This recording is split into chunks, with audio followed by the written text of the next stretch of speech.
Welcome to River Whispers. We're your guides from Rise Beyond Fly Fishing, here to give you an insider's tour of one of Colorado's premier rivers, the Yampa, during its most beautiful and, let's be honest, most challenging season. We're going to break down everything you need to know, turning our hard-won experience into intel you can actually use. Okay, let's wade in. Man, that quote just nails it, doesn't it? It really captures the feeling out there right now. There's this electricity in the air.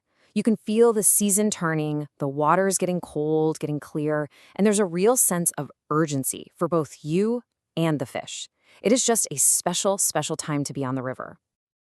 So, what's with the number?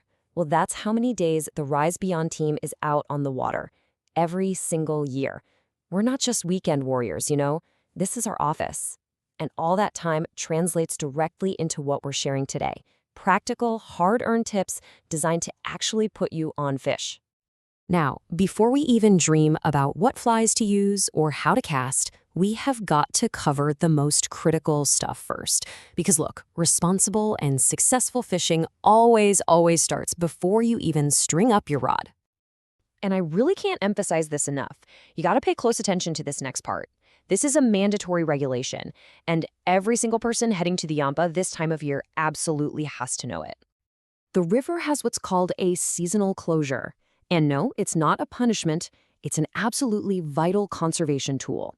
It gives a specific group of fish the space and the peace they need to do their thing, to spawn successfully. And that's what guarantees we'll all have healthy fish to chase for years to come. Okay, so here are the dates you need to burn into your memory. From October 1st all the way through November 15th, the area right around the confluence of Fish Creek is completely closed to all fishing. This whole thing is to protect the spawning mountain whitefish. So please, respect the signs, give these fish their space, and just plan to fish upstream or downstream of this zone. All right, let's talk conditions, because this is going to dictate our entire strategy.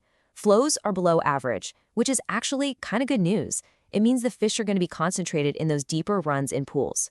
The water's cold, yeah, but it's super clear, so you're going to have to be stealthy. And see that best time? 10 a.m. to 2 p.m. That is your golden window. That's when the water warms just enough to get those fish active and feeding. So, we've covered the rules, we understand the conditions. Now for the fun part. Let's get into the gear. This is your tactical fly box. This is the key to cracking the code on these picky autumn trout. This chart right here tells the whole story. I mean, look at that. Yeah, you might get a fish on a dry fly, maybe even a streamer, but the vast majority of the feeding is happening down below the surface. Nymphing is, without a doubt, your most productive method right now. It's not even close. To put it as simply as I can, nymphing is your high percentage play. If you want to consistently find fish on the Yampa in the fall, you've just got to get comfortable fishing a subsurface rig, getting your flies down deep, and learning to detect those super subtle takes. And here they are. These are the 3 patterns doing most of the damage. The theme here is small and subtle. Autumn trout are super wary. They're inspecting their food really closely. And notice the sizes. We're talking number 20, 22, even 24. These things are tiny. The RS2 is a perfect trailer fly. The zebra midge, you got a dead drift that deep. And Bar's emerger is your absolute go-to when you see those blue-winged olives start popping midday. But hey, you can still get some surface action, and believe me, it is magical when it happens. You just have to be ready for it. Make sure you have a parachute BWO in a size 20 or 22 ready to go for that midday hatch. If you see fish just sipping in those calm slicks, that's your cue to tie on a tiny Griffiths gnat. You just got to be patient and match the hatch precisely. So what's the deal with streamers?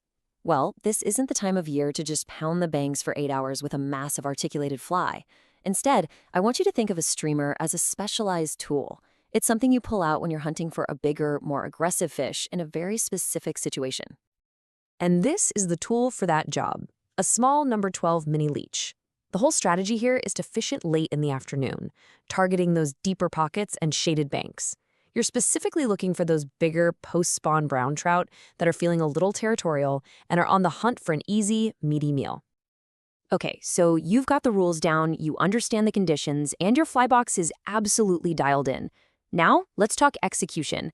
This is how you take all that knowledge and actually apply it right there on the riverbank. This is a question we get all the time in the weekly river report.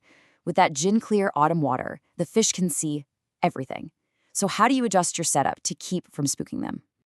Here's the solution. It's simple, but it is absolutely crucial. First, lengthen your leader. Get that fly line further away from your flies by using a 12 or even a 14-foot leader. Second, downsize your tippet to 6x.